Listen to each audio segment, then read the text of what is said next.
চোখে দেখি নাই ওই আল্লাহর ইবাদত করি না। আমি আপনাকে ইবাদত দেখে দেখে ইবাদত করেছি। আপনাকে আমি আল্লাহ মেনেছি, আপনাকে রাসূল মেনেছি, আপনাকে আমার সব মেনেছি। আপনি আমার নামাজকে কবুল করেছেন কিনা বলেন?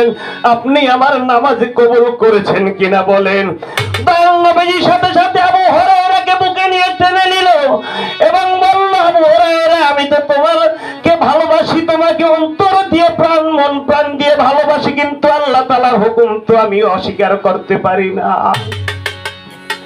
আল্লাহ তাআলা সাথে সাথে জিবরাইলকে পাঠিয়ে দিল, ও জিবরাইল, তুমি আমার নবীকে গিয়ে বলো, আজকে থেকে আবু হুরায়রার পিছনের যত সিজদা, সকল সিজদাকে আমি একটা সিজদার জায়গায় ৭০টা সিজদা হিসেবে কবুল করে নিলাম। বলেন সুবহানাল্লাহ।